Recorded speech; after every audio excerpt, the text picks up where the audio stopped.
بسم اللہ الرحمن الرحیم۔ ضرورت مند کی دعا۔ ایک بزنس مین نے خواب میں دیکھا کہ ایک شخص اس سے کہہ رہا ہے کہ تمہاری کمپنی کے مین گیٹ کے سامنے جو پھل بیچتا ہے اس کو عمرہ کرا دو۔ نیند سے بیدار ہوا تو اسے خواب اچھی طرح یاد تھی، مگر اس نے وہم جانا اور خواب کو نظر انداز کر دیا۔ 3 دن مسلسل ایک ہی خواب نظر آنے کے بعد وہ شخص امام کے پاس گیا اور اپنا خواب بیان کیا۔ امام صاحب نے کہا، اس شخص سے رابطہ کرو اور اسے عمرہ کروا دو۔ اگلے روز بزنس مین نے ایک ملازم سے اس پھل فروش کا نمبر معلوم کرنے کا کہا۔ بزنس مین نے فون پر اس پھل فروش سے رابطہ کیا اور کہا کہ مجھے خواب میں کہا گیا ہے کہ میں تمہیں عمرہ کرواؤں، لہٰذا میں اس نیک کام کی تکمیل کرنا چاہتا ہوں۔ پھل فروش زور سے ہنسا اور کہنے لگا، کیا بات کرتے ہو بھائی، میں نے تو مدت ہوئی کبھی فرض نماز ادا نہیں کی، اور تم کہتے ہو کہ تم مجھے عمرہ کروانا چاہتے ہو۔ بزنس مین اصرار کرنے لگا اور اسے سمجھایا کہ میرے بھائی، میں تمہیں عمرہ کروانا چاہتا ہوں، سارا خرچ میرا ہوگا۔ خاصی بحث کے بعد آدمی اس شرط پر رضامند ہوا کہ ٹھیک ہے، میں تمہارے ساتھ عمرہ کروں گا، مگر میرے تمام اخراجات تمہارے ذمہ ہوں گے۔ وقت مقررہ پر جب وہ ایک دوسرے کو ملے تو بزنس مین نے دیکھا کہ واقعی وہ شکل و صورت سے کوئی اچھا انسان نہیں دکھائی دے رہا تھا۔ اس کے چہرے سے عیاں تھا کہ وہ نماز کم ہی پڑھتا ہے۔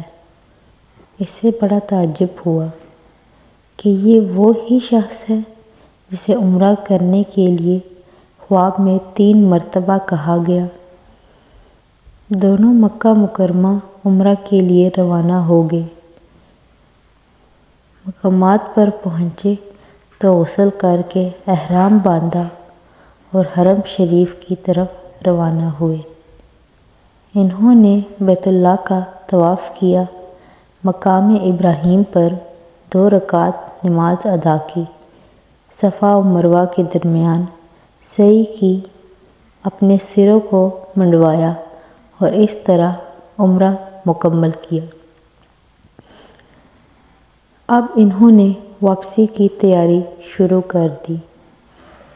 حرم سے نکلنے لگے تو پھل فروش بزنس مین سے مخاطب ہوا اور کہنے لگا، دوست، حرم چھوڑنے سے پہلے میں 2 رکعت نفل ادا کرنا چاہتا ہوں، نہ جانے دوبارہ عمرہ کی توفیق ہوتی بھی ہے یا نہیں۔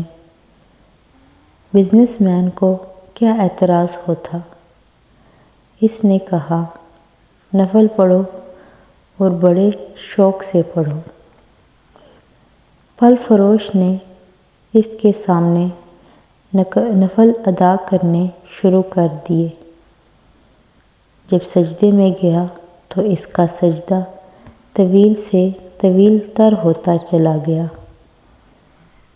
جب کافی دیر گزر گئی تو بزنس مین نے اسے ہلایا۔ جب کوئی حرکت نہیں ہوئی تو اسے معلوم ہوا کہ پھل فروش کی روح حالت سجدہ ہی میں پرواز کر چکی تھی۔